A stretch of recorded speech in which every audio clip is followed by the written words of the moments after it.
So there we go. Okay. So, so you can watch these on the city's YouTube channel. You can go back and watch the older ones, and you can also get the link then and share it with your friends and colleagues who weren't able to join us tonight. So with that, I want to thank our sponsor for tonight's program, our friends at Franklin Mint Federal Credit Union, and I invited Joe Pomorski to make a few remarks. Joe? Thanks, Sonny. It's great to be here tonight.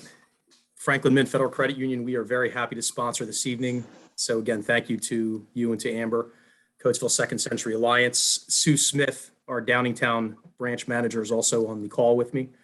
Sue focuses on personal banking at the Downingtown branch. I am a relationship manager, so I focus on business banking. We work together, whether it is a commercial loan you're looking for, a mortgage you're looking for, a home equity line of credit, even a checking account or money market account. We have all the tools to assist. We are very excited to be here tonight.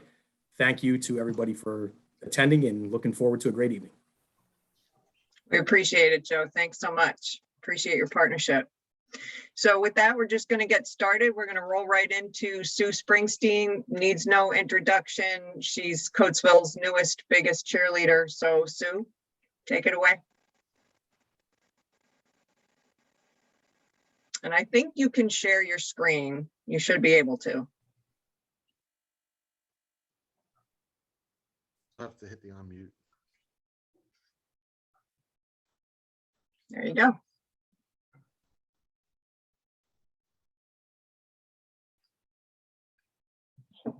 And you're on mute, Sue. Okay, can you hear me now? Yep.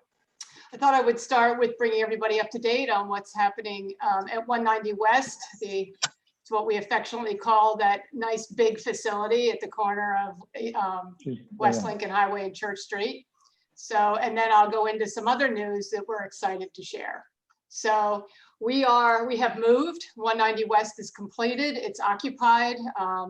The main End Solutions, H2O Connected, and its other partner companies moved into the facility at the beginning of June. Took us about a month to get everything in from Exton, and we're still kind of finding things and getting organized, but we are in the city, so we're really excited about that. Just to kind of review, it's called the Nth Innovation Center. It's 30,000 square feet. It's in the Qualified Opportunity Zone. It also has Keystone Innovative Zone benefits. It's the first Keystone Innovative Zone location in the city of Coatesville. We were awarded that in January. There are 6 companies there now. We've leased all but about 3,000 square feet. So it's about 90% leased. So we have 6 companies, plus there's one that's we really expect will sign their lease shortly. So that will make 7 entities that'll be located there.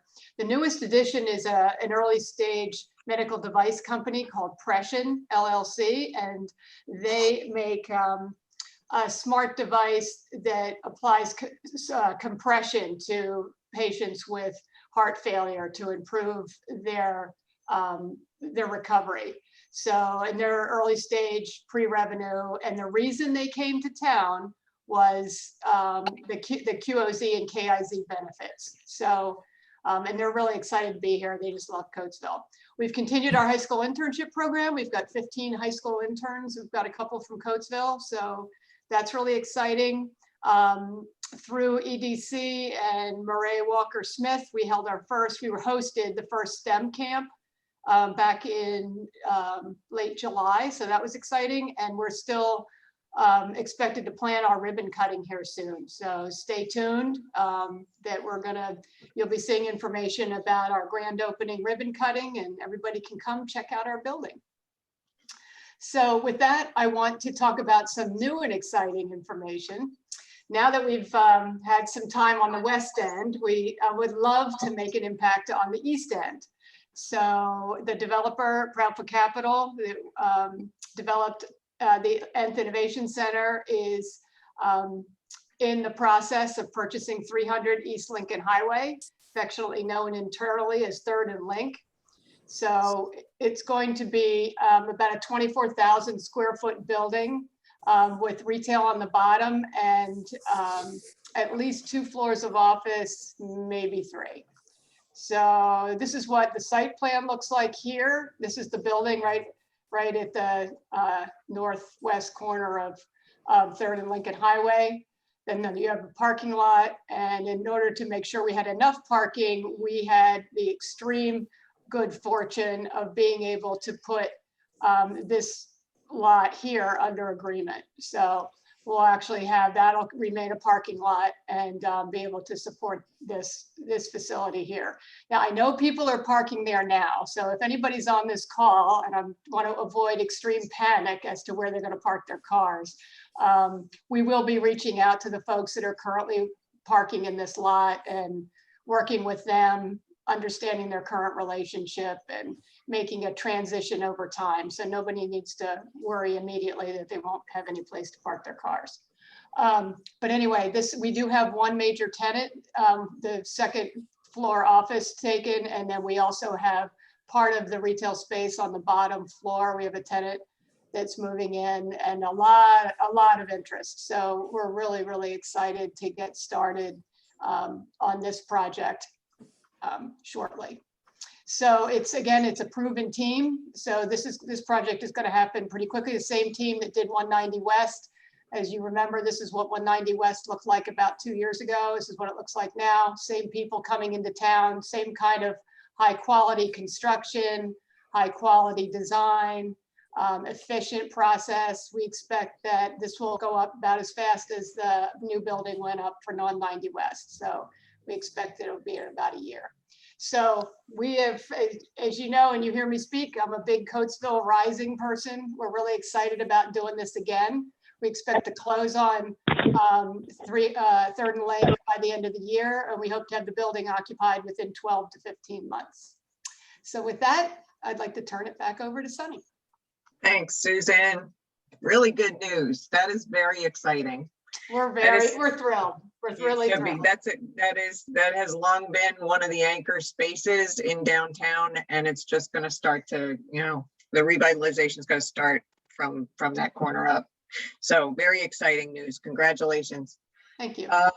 Okay, so next up is Urias Cole. Urias is our community coordinator. He's 3 years into a 5-year residential neighborhood strengthening plan, which is funded by the Wells Fargo Regional Foundation. And I always stress this when we talk about this part of our revitalization strategy, that it's such an important component because it ensures that as the city grows economically, the residents grow with it.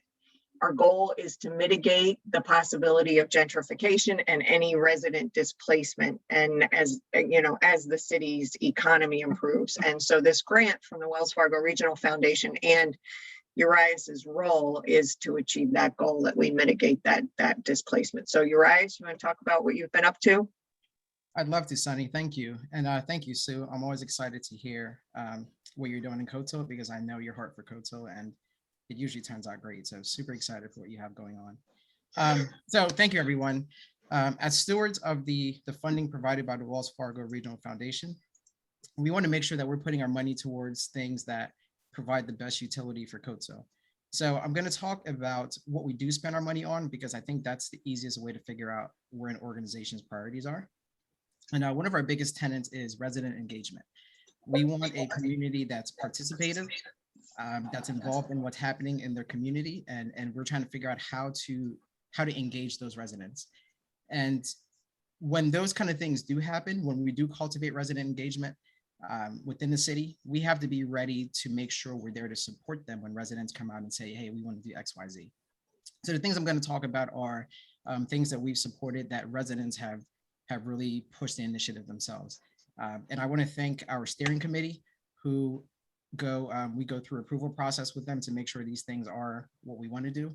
And our steering committee is always open, transparent, and they ask the questions that make sure we're doing right by the city of Coatesville. So thank you to my steering committee. I think I see Denise James on the line, so thank you. Now, Patton Park in West End, in partnership with the city of Coatesville, Parks and Rec, Friends of Patton, Coatesville Police Department, Davis Drive, and a few other members, we funded 2 basketball rims at Patton Park, and then also had a dedication event to kind of commemorate the rims going in build a sense of community around that park with the neighbors who basically said, hey, we want to see a basketball rim back here for our kids. So I say that to say this now, and that was probably about 2-3 months ago. And now when we drive by that same park, we see kids, 10, 15, 20 or so playing on the basketball rims, enjoying their time in the park, which I'm not going to say you didn't see before, but because there was no rim there, you didn't see that activity happening. And I even see on the Coatesville Police Department's Facebook page, they post photos of kids playing at the park. So I think that is, it's good to see because it shows that we not only listen to our residents, but we also provided what they wanted. And now we're seeing the utility of that, which is kids having activities to do in their community. We went back to those same neighbors and asked them how they feel about the rims there. And honestly, the general consensus is they love seeing kids playing in the park again, like kids should be doing. So that's awesome. Another event that we supported was the Hoop Dreams, and forgive me if I'm messing his name up. It's a Hoop Dreams basketball camp hosted by Mr. Brandon Jacks at Ash Park. He does this every year and basically out of his own pocket gets donations, gets funding, and hosts a basketball camp for kids throughout the summer. And it's really becoming this staple at Ash Park in the summertime. So we basically sponsored some families to register for the event, their jerseys and everything, and then provided beverages, water, just to make sure we're contributing what we can to a resident who's actively being involved in his own community. And interesting enough, his big league was at Ash Park, but then he also used Patton Park for the younger kids. So not only were we able to support him, but also the same initiative that we supported at Patton Park kind of comes around full circle because he was able to use those rims for his younger league. So I thought that was pretty awesome. Segueing from Mr. Jacks, right next to him was a resident in Caprice Love, who I have to say thank you to Councilwoman Linda Lavender Norris for connecting her to me. She started a double Dutch league at Ash Park as well, and I think there was a kickball segment to that as well. But basically, it was an initiative that she started, basically just saying, "Hey, let's all come out to Ash Park. Let's have double Dutch for." I think maybe her initial thoughts were, "Let's have it for the younger women, girls in our community," but we got to see like younger kids were coming out as far as boys and men too. So it was really good to see a sense of community and how that event kind of morphed into a group collective instead of just girls doing it. So that was awesome to see. Now, what's interesting about that is after her camp, she, along with a gentleman from the Tent of Life and other members of the community, decided to host a trip to Dorney Park. And this trip was basically a collective of kids who participated in the double Dutch, participated in the basketball camp, some kids from Bridge Academy, some kids from the kickball group. So they basically all collectively got together and said, hey, because these kids invested their time into coming out and participating, committing to this, let's reward them with something that's outside the norm of what they would do. So thanks to Councilwoman Lavender for connecting us. We were able to sponsor with tickets and transportation. And through some finagling by Caprice, she was able to get all the kids. I'm just going to leave it at that. So that was actually awesome to see. Moving on from there, we were able to support a lot of community cleanups within the city. And I have to say the collective mindset of Coatesville residents to really want to get out into their own communities and make a difference is inspiring to see. And that's always been here. And I just think we need to make sure that we're trying to not only find them, but let them know that we're here to support them. So we were able to donate, cleanup supplies, rakes, brooms, gloves, trash bags, et cetera, to these residents who basically collected their own groups, went out, helped with the cleaning, and then just gave us back the equipment. And then we rinse and repeat with further residents. I think what's interesting about this concept is one resident named Arlene Miles. She actually started doing this with kids in her area, and she started paying them. So it got me thinking, what if we could connect these kids to a similar model that Bridge Academy is doing? So now we're getting a group of kids who have the same collective mindset to work on an area which could potentially create a bigger impact. But now these kids may also like to see what Bridge Academy is doing in their other programs and maybe connect to Bridge Academy on that end. So not only are we doing one initiative, which is cleanup, but we're also trying to let these kids know there are other events, other programs happening, if you'd like to connect with that. In the same mindset, what if this happened and we could connect Prosper Bank to sponsor an initiative to offer matching savings programs? So as these kids are being paid or funded, whatnot, to help cleaning, there could be some kind of initiative where if they save money, the bank, which is a Koto bank now, can, you know, kind of do something matching.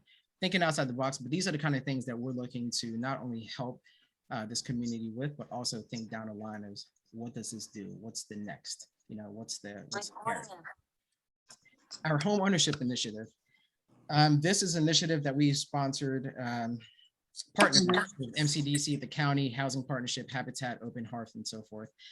Currently, about 124 residents have registered for the program, and MCDC is going through their paperwork, processing them, and kind of putting them through the pipeline to become homeowners within the city. Not every person's situation is the same. I think we understand that, and we want to make sure that we're providing them with that individual service that gets them over the hurdle to become a homeowner. Now, at the same time, we can meet the demand by helping people become home ready, but we can't increase the supply of homes, affordable homes within the city. So I think we need to, as a collective, you know, everyone on this call and the city in general, we need to think about how we're going to address this issue as far as maybe the blighted properties in Coatesville, maybe establishing relationships with landlords who have multiple rentals that might want to convert to home owning.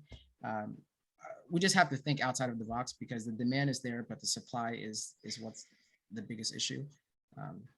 And that's going to be problematic down the road. Most importantly, recently, I should say, we really dug deep into helping with the flood victims of the recent flood. And thank you to the Brandywine Health Foundation. Thank you to the Brandywine Valley Active Aging, the city. They started the Red Umbrella Response Fund, which is a collective of many partners just trying to help address the issues with the flood victims on 5th, Harmony, and Pennsylvania. And big shout out to Jen at the Brandywine Valley Active Aging, Councilwoman Khadija Alameen, Councilman Donald Folks, Pastor Josh Kranz, who I see almost every day at the 5th Avenue location where the Red Umbrella headquarters is stationed. And these guys are there day in and day out, being the voice for where residents can go to collectively find resources. So we've been talking to every resident in those streets that I mentioned, just trying to find out what they need and how we can help them cut through the red tape to get their resources faster. Utilities, food, gas, housing, where there's a hotel, rental, homeowners, landlord issues. These are all things that we're finding. And even though all of these are affecting residents, each resident has their own issue with that. And I think what we've been doing is being that individual clutch for them to really get past the red tape, so to speak. And what's motivating for me is when you go talk to these folks and you can see like they don't know they basically don't know what's going to happen next, and the emotional wear and tear on them and the tears, like that's motivating to figure out how we can help these folks. And when you do realize how they feel once you help them, those tears go from sadness to encouragement and thankfulness. And I think that really speaks to the individualized approach we need to take to giving residents resources instead of just a blanket approach. And also, I think it speaks volumes to the collective community that Koto is.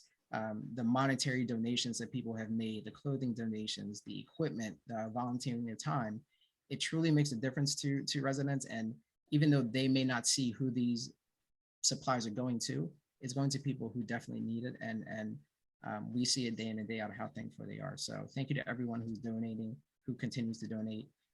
We're going to be with these folks till they can get back on their feet. And we just want to say thank you.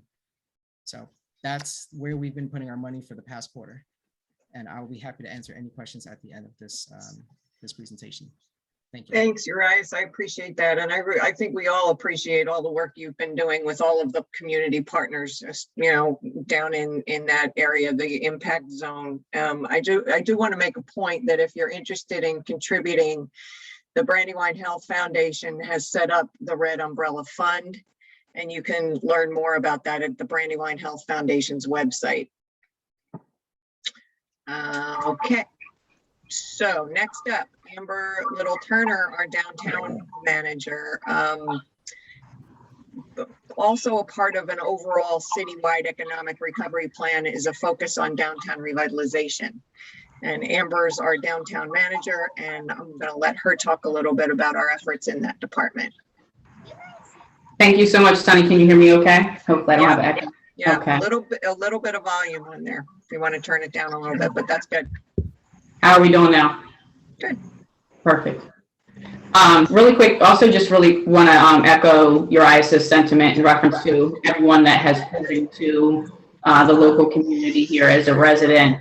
You see firsthand what people are going through. So I definitely appreciate all of the effort, collective effort, I guess I should say.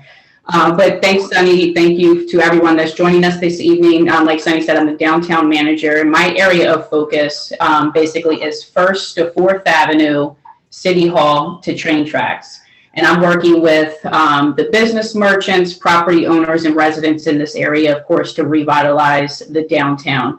But I would be remiss if I didn't mention the fact that my position is funded through NPP, which is Neighborhood Partnership Program grant, where we have 2 long-term donors, Bob and Jennifer McNeil, as well as Knox Equipment Rental, that have committed over the course of 6 years to make sure that we basically have the resources necessary to do the work that we are attempting to do. So there's a lot going on in downtown, as you've previously heard from some of the other speakers.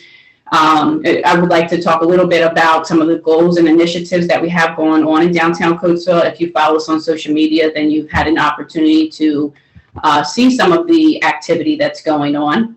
But our first goal is to eliminate blight and improve property conditions in downtown Coatesville. And one of the ways that we are attempting to do that is through our downtown facade program or grant.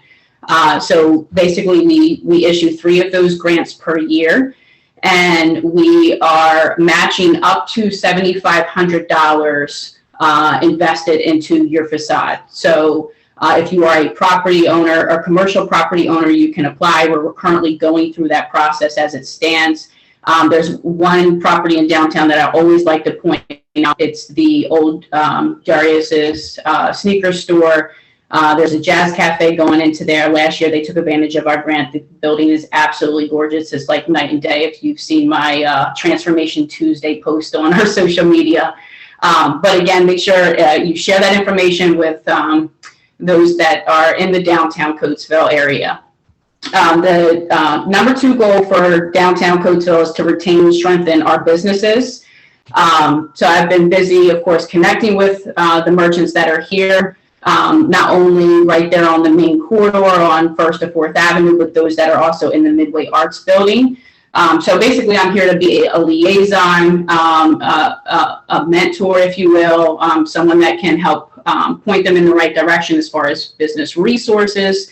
So just to give you a couple statistics, we have 72 businesses in downtown Coatesville. 58% of them are minority owned.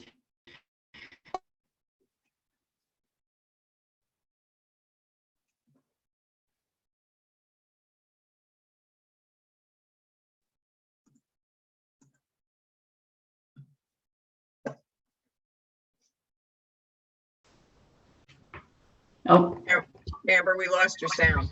can you hear me okay? Yep. Now go Okay. ahead. What was the last thing you heard? The 58% minority owned. Okay.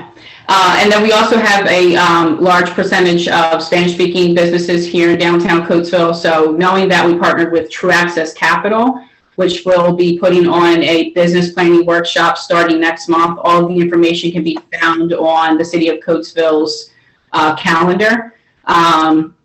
So with that, if you want to sign up for that, of course, it's not only open to business merchants in downtown Coatesville, but also anyone that has a business in Coatesville or surrounding area can sign up for that. We'll have other workshops and whatnot throughout the year and into next year as well. We would also like to expand upper floor and multifamily residential opportunities. So I've been in communication with some of the property owners in reference to that as well.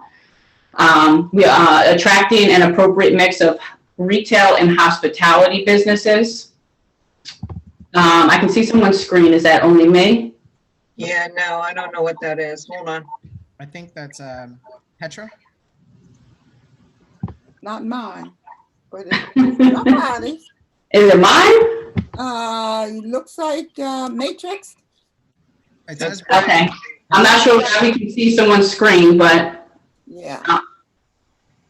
whoever Petra is, we can see your screen. Well, I'll continue, of course, what I was mentioning. So one of the things that we're attempting to do, of course, is attract the right types of businesses in downtown Coatesville. So you may have heard some of the potential opportunities that we have. One being a jazz cafe. If you're familiar with the old record building, there's potential opportunity to put a restaurant and axe throwing in there. And then a little bit further up in downtown Coatesville, there has been some approvals in place for Seatown Grocery Store, which I know there's a number of people that are excited to see a grocery store finally come into downtown Coatesville. Ms. Susan Springsteen talked about the project that will be taking place there at 3rd and Lincoln Highway. But so if you're familiar, I'm not sure if many of you guys follow us on social media, but anytime there's someone promoting the fact that they're coming into downtown, we try to share that information, which is important.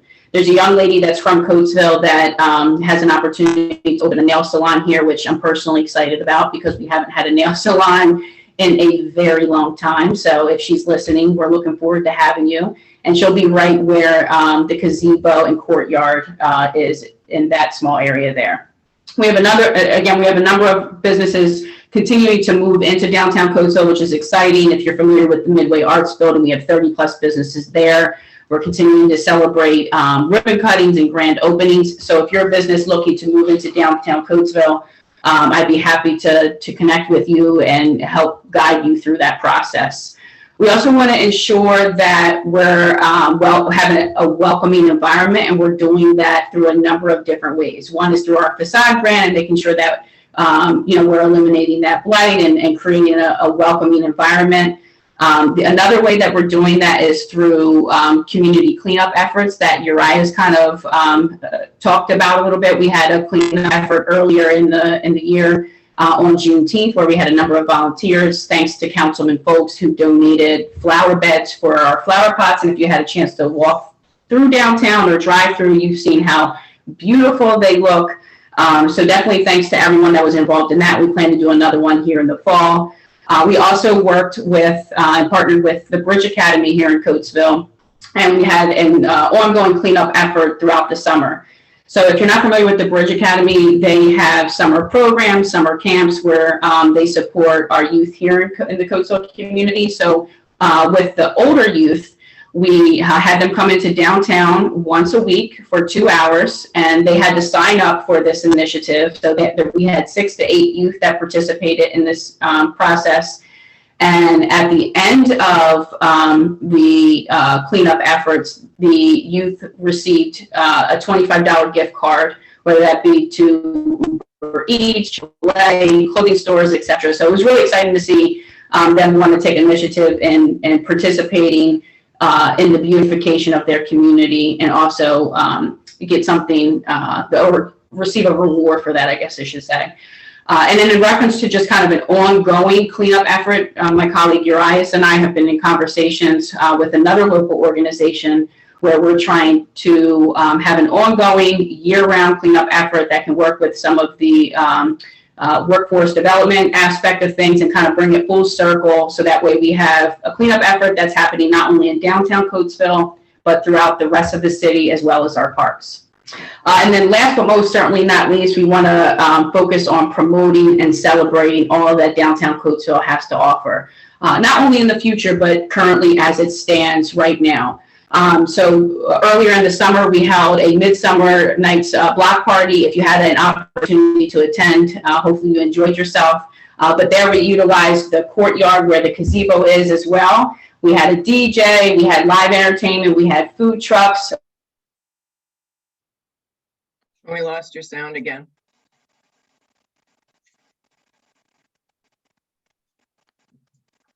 Lost the whole video. Amber? Number of businesses that have been here a long time, we want to continue to celebrate those, which, you know, I think is the backbone of this local community. And like I said, if you're not following us on social media, we would definitely want to get you connected with us. Our Instagram page is Downtown Coatesville, as well as our Facebook. And a really quick plug for another event that's coming up here in downtown Coatesville, which is being put on by the Black Media Renaissance. That's going to be this Sunday at the Riverwalk from 2 to 6 p.m. So they'll have artwork displays, they'll have food trucks and music and local business vendors and whatnot. And again, it's just another opportunity to come in and celebrate things that are going on and taking place here within the city of Coatesville. So thank you so much for the opportunity. I hope that you all heard everything I just said and look forward to any questions at the end of all this. Thanks, Amber. You're welcome. Appreciate it. Appreciate all your work, galvanizing those merchants, those existing merchants, and ensuring that they're strong, healthy, and growing at the same time, recruiting new businesses, improving the landscape and the streetscape. And that's everything Amber's been working on, and we really appreciate it because there's a lot of opportunity in downtown Coatesville. We're excited to be a part of it. So next up, I am really happy to introduce Al Fuller, who's going to talk a little bit about Cleveland Cliffs' foray into the city of Coatesville. Al? Good evening, everyone. I just want to start by saying thanks, Sonny and Amber and everyone else that was involved for allowing me to introduce myself and talk a little bit about Cleveland Cliffs Coatesville this evening with our community and community members. For those that don't know me, my name is Al Fuller, and I was born, raised, educated, and employed in the Coatesville area literally my entire life. I started at then Luke and Steel, my sophomore year of college at Westchester University back in May of 1990 as part of a summer jobs program. And I blinked, and here I am now, 31 years later, talking with all of you. Proud to say that I'm a fourth generation employee of the plant. My father was a steel worker. His father worked there. And that's a common story amongst our workforce. Predominantly, a large number of our employees still reside in the Coatesville area. Whenever I bump into them in or out at work, I like to remind them that we are the oldest continually operating steel mill in North America. We've been making plate steel in Coatesville for 211 years, going back to 1810, right here in Coatesville, PA. Most of us still refer to the plant as the old Lukens plant. We've been operating under the name Cleveland Cliffs since December of last year, when Cleveland Cliffs purchased all the operating assets of ArcelorMittal USA, including a plant in Coatesville. The purpose of me being here tonight is really just to A, introduce myself, and B, to say that the steel plant is alive and well at Coatesville. In fact, so much so that we're looking to add employees for the balance of this year and most of next year.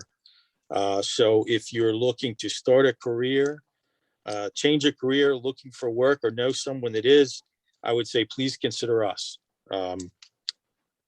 We're hiring for virtually all levels of our organization. If you know someone that's looking to apply, you can do so one of two ways. We actually still take in-person applications at the facility at 139 Modena Road, which is directly behind the Citadel Credit Union in South Coatesville, adjacent to the Emergency Response Training Center, the big building that sits there at the end of the long driveway. You can also go online on our website at www.clevelandcliffs.com. Being a resident of Coatesville my entire life, I just want to congratulate everyone and thank everyone for all the efforts to date. Whether it's our plant or the city, we have a long, rich history, and there's a lot of exciting things going on. We're looking forward to being a part of that, being certainly a good neighbor and a good partner with all of you as we move forward. So thank you again for the time. Thanks so much, Al. I appreciate you taking the time to be with us tonight. And that is one incredible legacy, fourth generation, not just for you personally and professionally, but obviously for the plant in Coatesville too. So thank you very much for being here. You're welcome. Next up, with more exciting news to share, Crosby Wood is going to give us an update on what's happening at the flats. Crosby. Good evening, everyone. Can you hear me okay? Yep. All right. Well, I'm going to share a little presentation here. All right. So lots to talk about, and I'll try not to talk everybody's ear off this evening. And I always welcome outreach if anybody has more questions or what have you. But basically, tonight I've been asked to talk about the National Sports and Event Center that is currently slated to be built on the flats here in the center of Coatesville. Sorry, I'm just going to cruise up here just a little bit here. So some of you may have seen these renderings, but basically what we are conceptualizing with the National Sports and Events Center is basically two buildings. The first one is a multi-purpose arena, which the way I best describe it internally is if you are familiar with visiting the Flyers or the Sixers downtown in the Wells Fargo Center, that is a 20,000 seat arena. This is a 3,000 seat arena that focuses on a 200-meter velodrome with a 20,000 plus seat infield in the middle of it. So what that might look like is if you've ever been to a college or a university that has an indoor track, that's a 200-meter track. Velodromes are quite more bold as far as how they're developed. They are quite a visual masterpiece as far as how they are constructed. So lots to look at when we are able to build this, but our focus here is sustainability. It's about creating a diverse group of uses, which could basically include everything from conferences to conventions to concerts to volleyball tournaments to you name it, you pretty much can think of it. It can happen in this type of facility. It also consists of retail. It consists of sports performance, bar, restaurants, and also strategic partners. One partner that we are currently dialoguing with is a medical partner.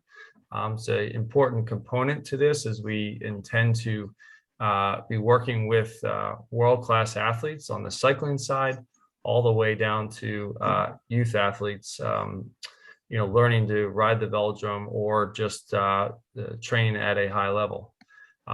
Adjacent is currently denoted as the field house, is basically a hard court space. It gives us flexibility in perhaps having a variety of different athletic tournaments, youth sports tournaments.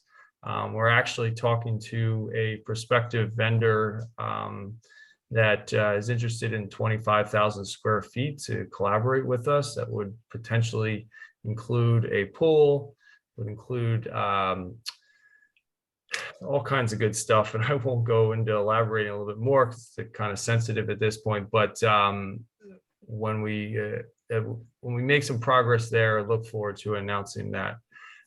Also, we kind of want to point out that we like to celebrate Coatesville's rich history. One of the things that we spent a period of time on was speaking to Dane Tillman.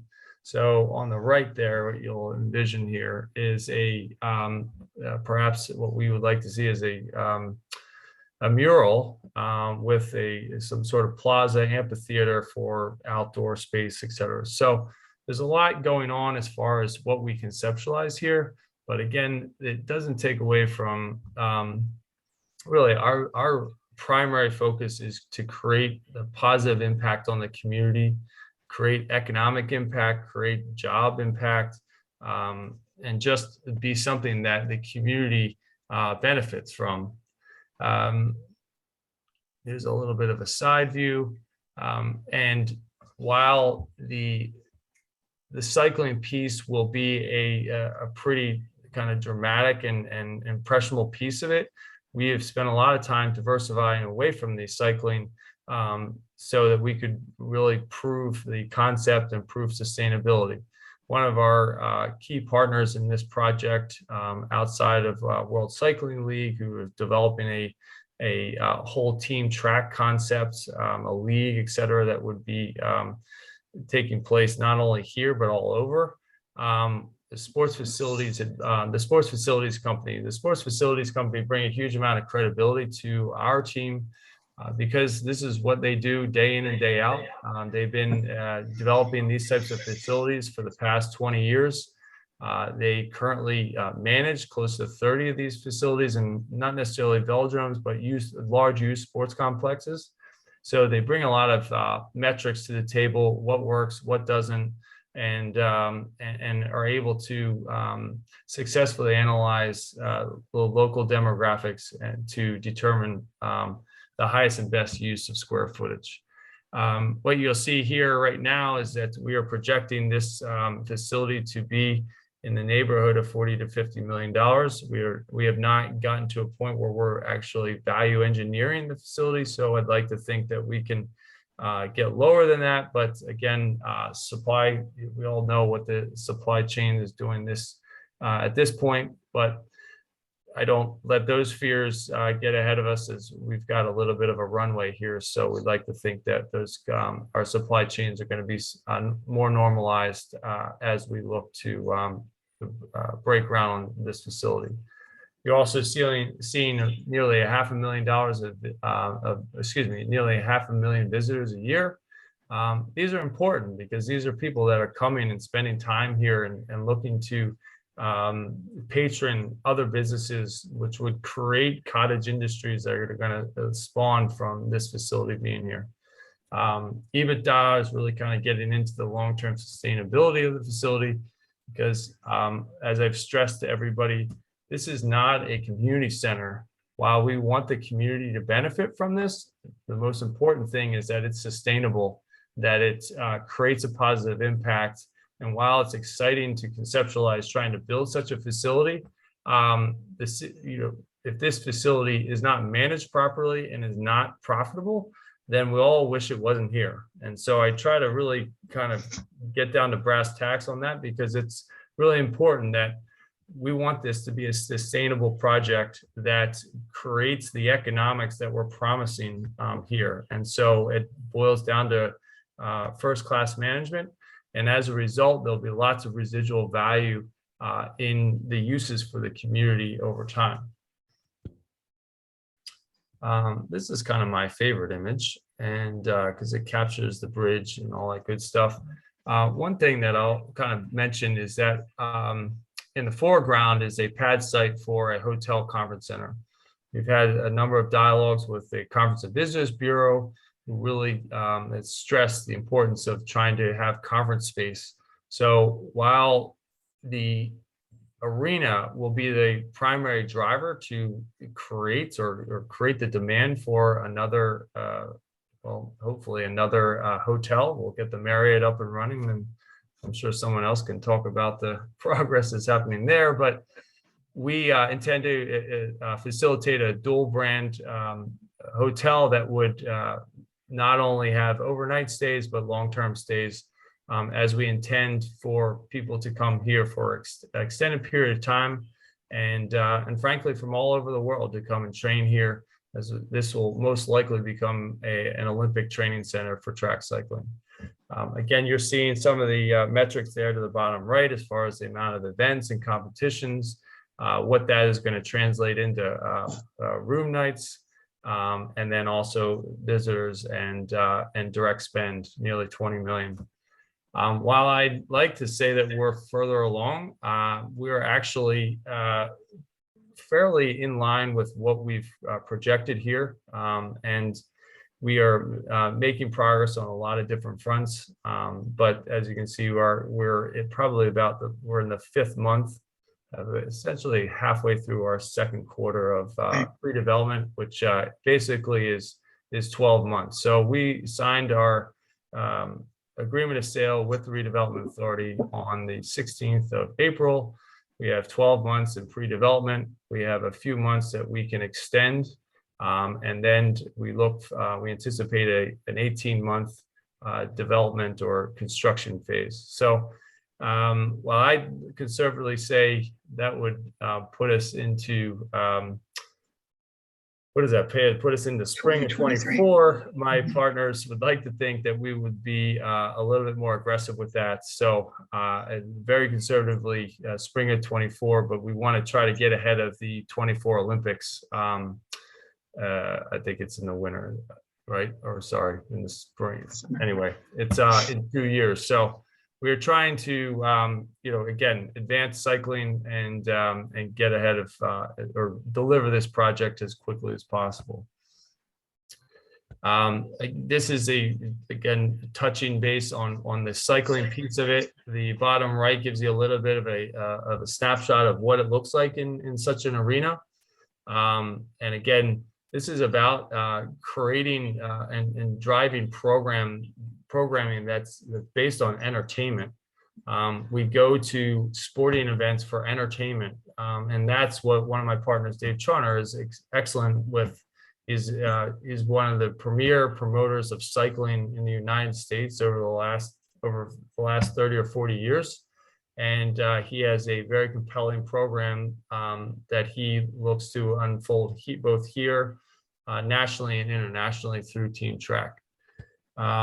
You also see the diversity with our indoor court space, which again, these are actual spaces in some of our in sports facilities, other facilities.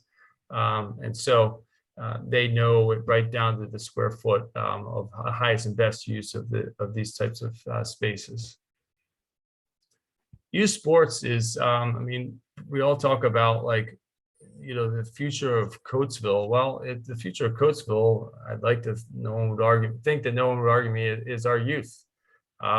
We need to give our next generation opportunity, hope, and this, we intend to do that for our part through the Velodrome Development Foundation and Youth Development. My partner, Dave Charner, and specifically to cycling, developed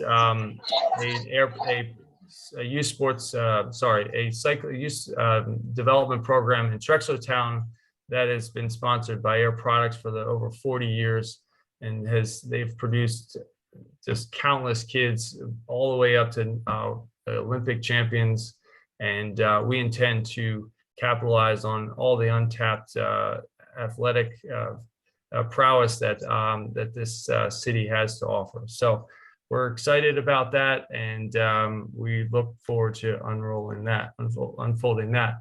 In addition to youth development, family entertainment. This is something that's been a successful component to sports facilities, other facilities. It is basically, you bring your family along, and you have the one kid that's in a tournament, and you have the other kids that aren't and are complaining about having to go. Well, they don't complain anymore when they get to run up the bill at the family event center and go and make our parents go broke and wish they never showed up. So anyway, this is exciting stuff on the, we try to, make it fun for all. The Cycling Performance Center, while it might have a cycling flair, it's really geared to world-class athletes and those that just want to improve their athletic potential. So a lot of things there on that side that we're conceptualizing, and touching more based on the Velodrome Development Foundation, which has been successful in raising capital for this project from all over the country. Our chairman emeritus, Greg LeMond, who's the only American that has ever won the Tour de France officially, is a big proponent of this project, along with a number of our other partners. So we welcome lots of input, and I think that while we may have been a little bit quiet as we've kind of positioning this project and working with partners at the Economic Development Council, to Buckley Bryan, to our civil at DL Howe. We are working very diligently to make this happen. And I'll leave you with, my main goal here with this specific project is to pack as much value into this project as possible. We believe that the highest and best use of the flats land is vertical construction. The more parking we have, the less impact we have. So while we right now conceptualize the initial phase of the primary focus is the National Sports and Event Center, we are definitely going to position the land to have a hotel conference center and potentially try to drive value with another project on the north side. So I thank everybody for their time and interest and support. Have a good evening. Crosby, thanks so much. That's a very exciting project. I think everybody's thrilled that we're going to start to see something happen on the flats. And I think everybody in the community stands ready to remove any obstacles that might come in your way. So we're here to help. So next up, and obviously last but not least, is Coatesville City Manager James Logan. James, what updates do you have for us tonight? Well, good evening. There he is. Yes, good evening, Hi. everyone. How you doing? And thank you. And I know that I don't have much time. You have tonight- time. You have Oh, time. we do? Okay. Well, I just want to start out by saying, thank you. It's always a pleasure to provide the community with an update. And tonight you've heard, from and about, many, community leaders, volunteers, residents, partners, and stakeholders that truly care about this great city. They pour countless hours to restore and perhaps reinvent the city to becoming something more than exciting than its yesteryear. So a lot of folks that are on the call tonight, kudos to you. Thank you for all of your support. What you heard this evening, a lot of it really could not have been done just by the city and City Hall. I mean, we need, as our local government, we need the support of these organizations. And that's why me, along with our city council members, which a number of them are on the call tonight, we embrace public-private partnerships to help the collective efforts that we all have to serve our residents, to grow our community, and to work with our youth and maintain the quality of life focus. That is paramount to this administration. So I would like to first say thank you to everyone that works together to move this city forward. We have lingered too long in the past, and we complain about things that will not happen overnight. And what I'm seeing, and hopefully what a lot of you are seeing, is that we're beginning to move in the right direction. We have a focus on the future of this community. You heard from Urias, from Amber, from Mr. Fuller, from Crosby. They're all part of the future. And then we have people that are not even on this call tonight that are doing some great things with our youth. The CYIs, the Just Grants, and many others that are bringing this community together. So it's not just, the city, it's not just Second Century Alliance and some other individuals that were mentioned tonight. It's a collaborative effort that's being done. As Sonny mentioned earlier, Second Century Alliance partners with the city of Coatesville to provide a supportive arm in our revitalization or what I've been calling lately is our reimagined Coatesville vision. That vision includes healthy neighborhoods, smart development, and not just economic development, but workforce development that can lead individuals and families to qualifying for homes. Under the leadership of Franz Nussbaum, who is the executive director of MCDC, they have launched a first-time home buyer program, as Urias mentioned, to identify opportunities for residents that want to make an investment to own a home. That is tremendous, and that's something that we all should be pushing individuals for, not to knock the landlords here in the city of Coatesville, but there are individuals that are paying rent that can also qualify for a home mortgage. And that's the push that we all should try to make for these individuals that want to come up in our community. As far as the activity, I really can't go into what's going on because there's so much. First and Lincoln Highway, that the 3082 project, that's coming down to completion. We're looking at that realignment of that intersection to be done early October or mid-October. Many of you know that we had a setback there because of some supply and materials issues that delayed the project almost a month. But we're back on track thanks to Nico and the Miller Brothers for all of their work. Those guys have been working hard out there, not only to complete that project, but they also have chipped in to do other things in this community that sometimes go unnoticed. So we're very appreciative that they're doing what they do to also make the city great.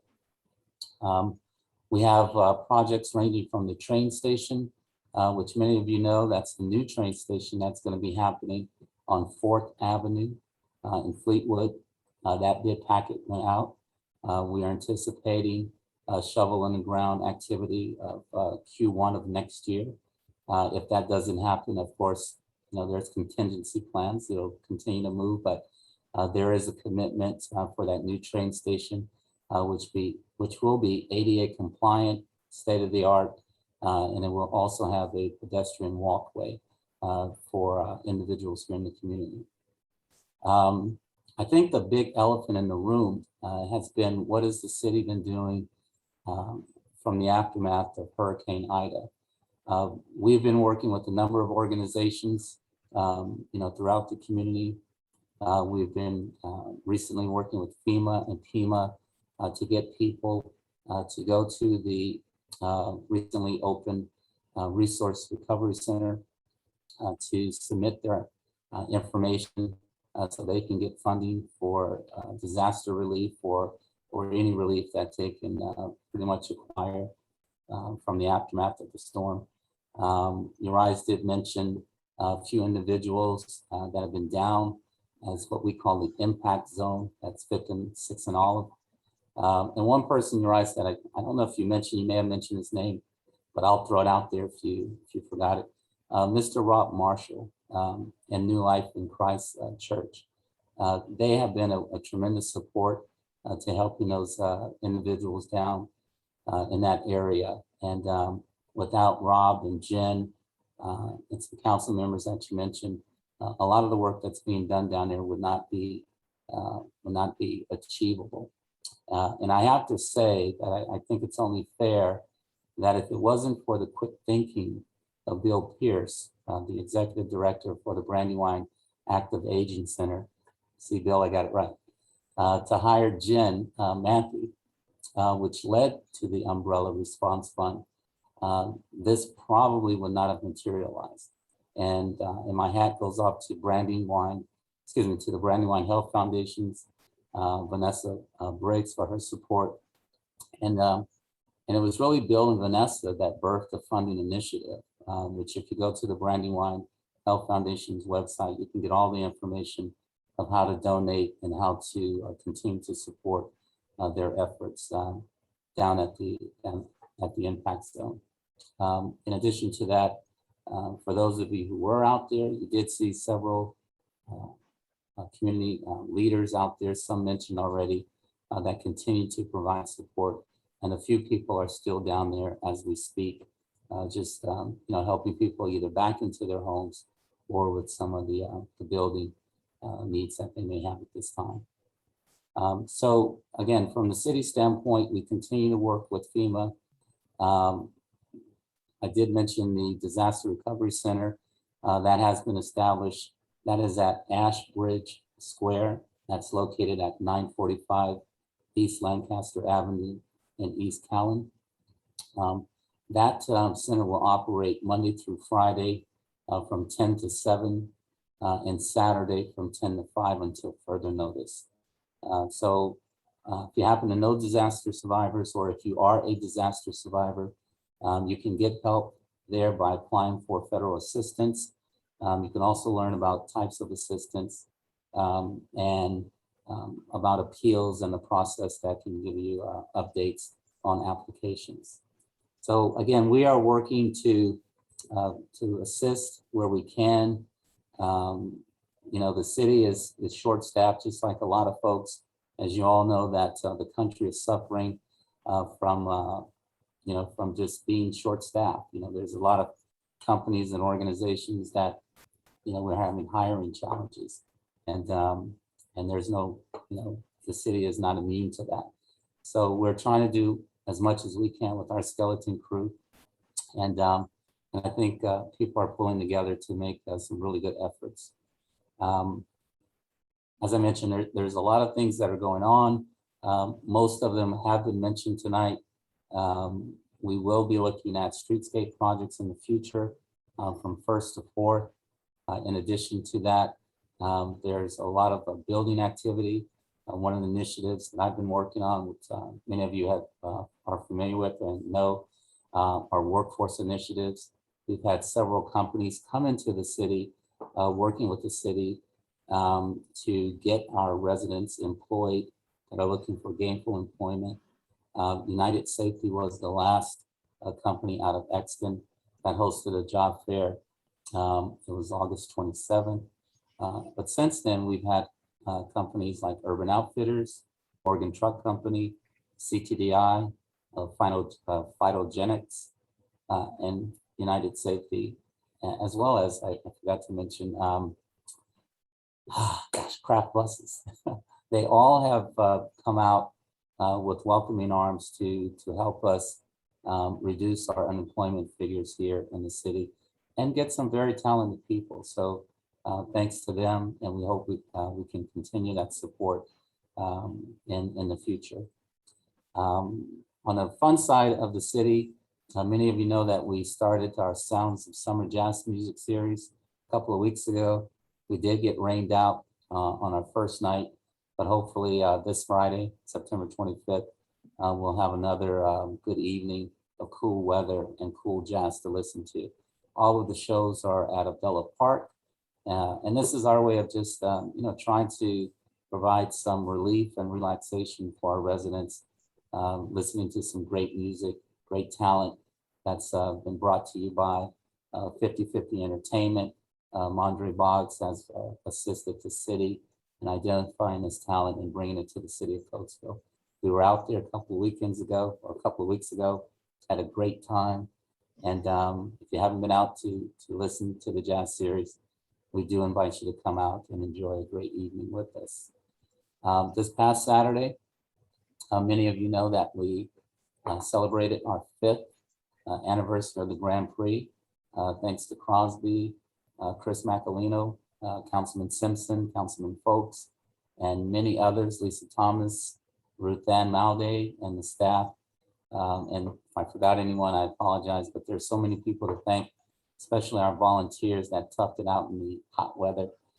Everyone had a great time. We don't have the numbers of how many people were in attendance, but it was a great turnout if you were there. And if you were not, hopefully we'll see you next year. This event is designed to showcase the city. I think it brings out the diversity of this community, the richness of its culture. And I said, you know, a lot of people had a great time, you know, watching vintage cars dating back to the 1920s to the 1970s run the 2.2 course throughout this great city. So, you know, it was a wonderful event, and we're very proud of it, and we can hope that we can continue bringing it to Coatesville, as well as other things that's going to improve the quality of life and just bring the city back to its shine. The last thing I just want to say is, and Amber did mention it, the Brandywine Health Foundation will have their Black Media Renaissance Showcase this weekend. But after this Sunday, they will continue with a couple more events in October. And as I mentioned, if you go to their website, there's going to be an economic development roundtable discussion in October. That should be a wonderful event to hear and to see. And there's going to be some pretty wonderful panelists on there that I think a lot of you would be interested in hearing some of the economic forecasting for the city of Coatesville. So with that, Sunny, thank you. It's always great being part of your community updates. And I welcome many of you who may not be part of what we're trying to bring to this community to join us in our efforts. Sunny has been a tremendous support for not only me, but for the city as well. And together, I think we can all stand tall in working toward making the city a wonderful place and to be proud of a vibrant community again. So thank you. And I hope you all have a great evening. Thanks, James. Obviously, on behalf of the team here and the staff and the volunteer leadership, we really appreciate our relationship with the administration. And I think it goes without saying that, James and the whole administration, both elected officials and appointed officials at the city and the team here at the Coatesville Second Century Alliance work hand in glove. James and I talk pretty much daily about development projects and the bigger real estate projects. We work closely with the Redevelopment Authority to make sure that each parcel is highest and best use in development. So those are that relationship is incredibly important to us. James actually mentioned the public-private partnership piece, and I don't want this evening to close without mentioning that we are funded. The Second Century Alliance is actually a public-private partnership funded by the Chester County Commissioners, as well as individuals and organizations in the public and private sector. And you see them there. We have the Brandywine Health Foundation, the Chester County Industrial Development Authority, the Chester County Community Foundation, the Coatesville Redevelopment Authority, Gennard Berry Carlson Memorial Foundation, PNC Bank, Pennsylvania American Water, Cleveland Cliffs, thank you, Al, Presence Bank, Exelon, and once again, thank you, Joe, and the Franklin Mint Federal Credit Union.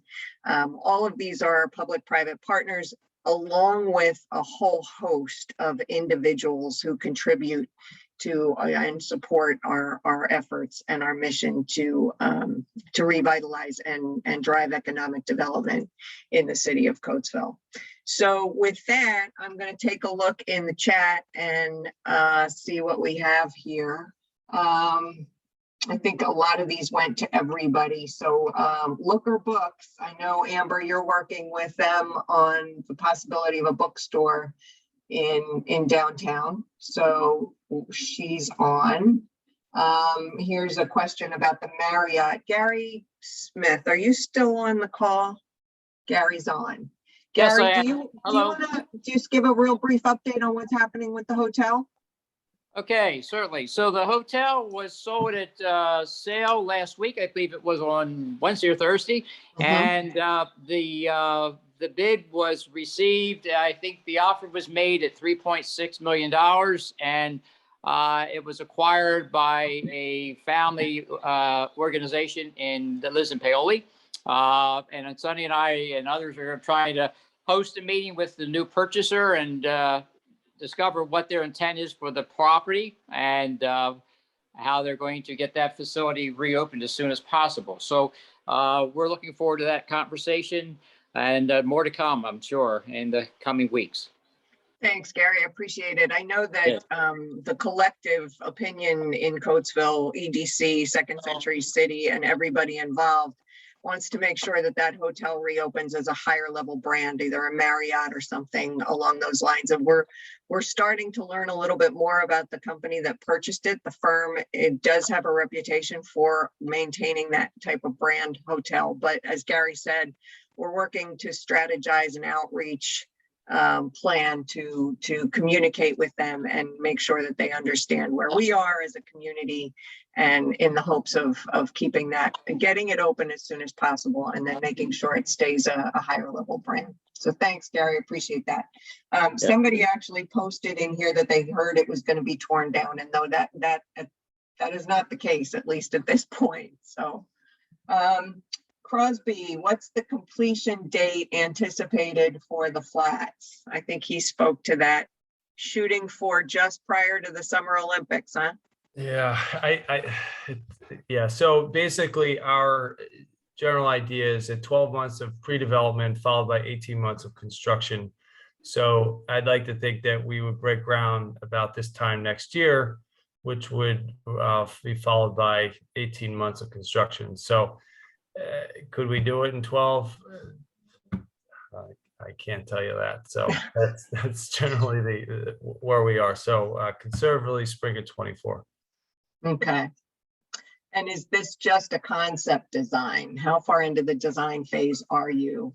This design basically it takes into account our pro forma and all the square footage that we've projected at this point. It also kind of takes into consideration construction costs, free span, those kind of things, and trying to be able to construct such a facility as kind of not necessarily economically, but economically as possible. So we're not going to try to produce the cheapest building, but we're also not kind of build a monument to an architect either. So it needs to be somewhere in the middle, sustainable. So yes, for now that's what it is. Now, depending on our a couple of our strategic partners, we've had medical partners through sports facilities that have taken on 2,000 square feet or 15,000 square feet. My understanding is, Gary could elaborate a little bit more, is that the Tower Health / Brandywine Hospital / Penn Medicine, there may be more announcement there. And there might be some more traction with further investment in the medical community. So again, we're just working to develop these relationships and making this as as strong as a business as we can. Great. Another question about whether or not Coatesville High School will be able to play home games in that facility. Yeah, funny, we actually had a call set up with Jason Playa on Friday. He had to reschedule, but we have a call with the school administration. And if again, you could envision having a regional basketball championship there. You could have world team tennis there. You name it, like those types of big facilities. My understanding is that if there's any chance of rain during graduation, schools have to go pretty far to house the numbers of parents that come to graduation. So this type of facility will be very welcomed by all in Chester County. And then Carmen Green, Councilwoman Carmen Green, thank you for joining us. For one, posts that she is, yes, very excited about the Flats project. Last comment in the chat box, Amber put in the link to the Brandywine Health Foundation's Red Umbrella Fund. So take a look there if you have any interest in contributing to that. I want to thank all of the presenters tonight. I also want to say thanks once again to Joe Pomorski. Thank you so much at Franklin Mint Federal Credit Union. That's a mouthful. FCU for sponsoring the program tonight. Thank you all for being